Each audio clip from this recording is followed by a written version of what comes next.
The Dallas Mavericks just finished an absolute nail-biter against the Atlanta Hawks, with Anthony Davis coming down the clutch, giving bucket after bucket, and the defense collapsing around Atlanta's star players to give the Mavericks a win when Trae Young's shot misses at the buzzer.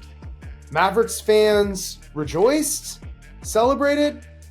This win puts the Mavericks at 38-39. The date of this recording is April 3rd, and regardless of what happens with the Mavericks in the play-in, whether they get bounced or pull off an upset only to get bounced in the first round, the Mavericks' future is dark. Is it the worst in the entire NBA? To understand how bad things have gotten for the Mavs since the Luka Doncic trade, you have to consult some kind of Ouija board or seance because this franchise has looked cursed. Kyrie Irving goes down with an ACL. Dante Exum breaks his hand. Prosper hurts his wrist and is out for the season. It seems like anytime the Mavericks put together a semblance of a competitive roster since the Luka trade, their players are hurt. I mean, Anthony Davis, game one after the Luka trade, looks dominant before re-injuring his groin. You would think if anyone had a groin strain from this trade, it would be the Lakers general manager Rob Pelinka, because he absolutely fucked the Mavericks' entire future. And you have fans consistently chanting, "Fire Nico." I actually live in Dallas, and the attitude of people here towards NBA basketball has completely flip-flopped. I have friends who are lifelong NBA fans saying they never want to watch the NBA again. Luka leaving took the soul from this team. But way worse than that is the roster construction, living in a world where Kyrie Irving ACL causes him to be a 32-year-old with a really serious decision this summer. I don't know who has it worse, Kyrie Irving or the Dallas Mavericks. Kyrie Irving has a $43 million player option for next season, and he's going to either have to get an extension or take that deal. Rehabbing an ACL and getting paid $43 million when you probably won't come back until after New Year's, that's a pretty good deal. But the Mavericks are in a lose-lose situation. Next year, they have over $190 million committed to just 13 players. And that's assuming that Kyrie Irving does not get a raise. If the Mavs let Kyrie Irving walk, they will have a little bit of cap space, but not enough to add anyone of merit. And they went all in on the win now move of swapping Luka for Anthony Davis. This roster has no long-term young talent. They have to be competitive now. It'll be basically impossible for them to replace Kyrie Irving's production on the free agent market. So it seems like Kyrie and the Dallas Mavericks are unlikely bedfellows. They are married together. In a league where cap space is at an all-time low and the Brooklyn Nets seem to be the only team with max contract room, Kyrie can't just take a pay cut and go to the Lakers. In fact, most of the competitive teams, even with the 10% cap spike, are going to be running into the same issue. The first and second apron are so unbelievably punitive that teams have forced themselves to try to stay under it by all means necessary. How good or how bad are the Dallas Mavericks? Well, that's a question of how you look at this trade. If you got one of those Men in Black memory erasers and you couldn't remember the trade at all, then this isn't the worst franchise in the NBA. They've got some serious talent on this roster. Anthony Davis is one of the best 10 players in the NBA, and a healthy Kyrie Irving isn't that far behind him. This is a team that's built to play defense with PJ Washington, Daniel Gafford, Max Christie, and Derek Lively. You have incredible defensive pressure that you can put on the other team.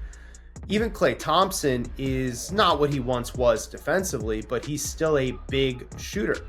The Mavericks can trout out defensive-minded lineups, but defense is not going to be the side of the ball that's a problem for them.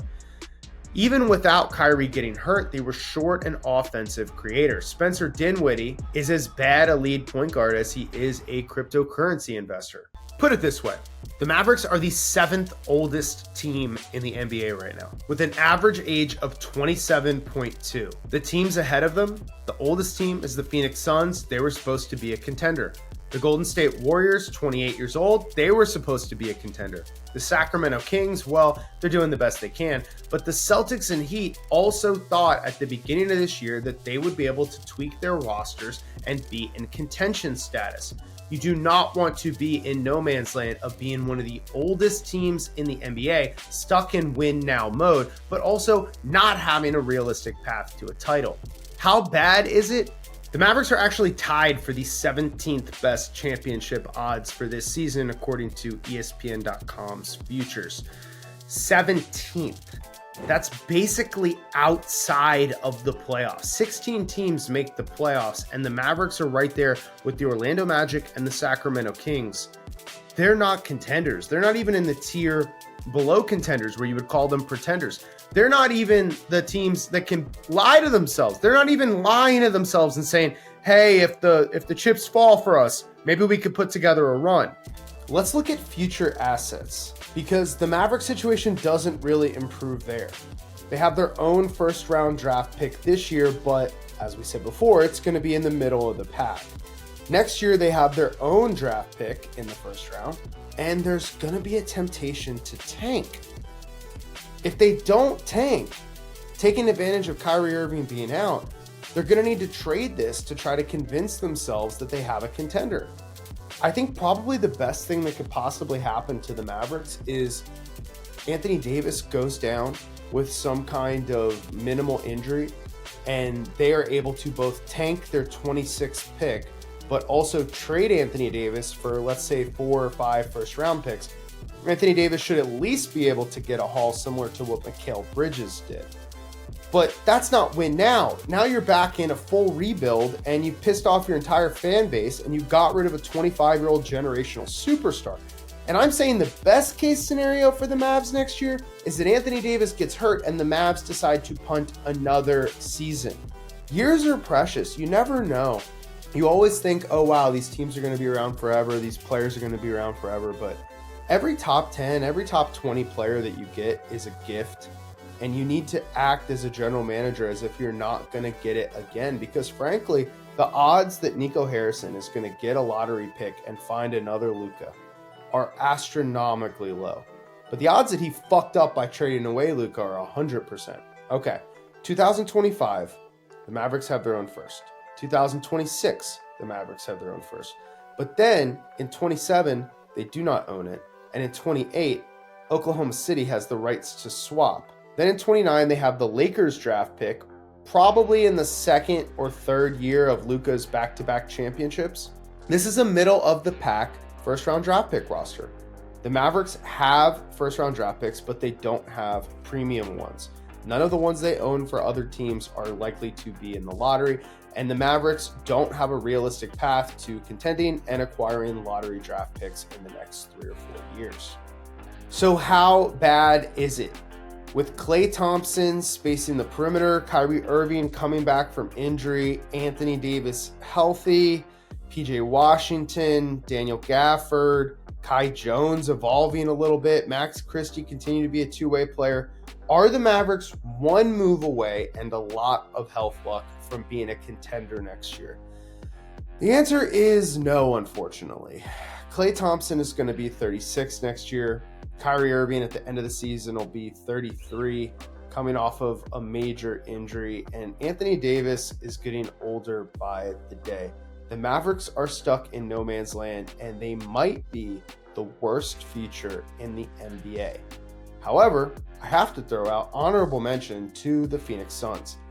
If you like this video, want to see more like it, jump in the comment section with the team you want me to talk about next. I have the Dallas Mavericks as one of the worst teams in the NBA. But I want to hear your opinions. This is the Trash Talk channel. Out.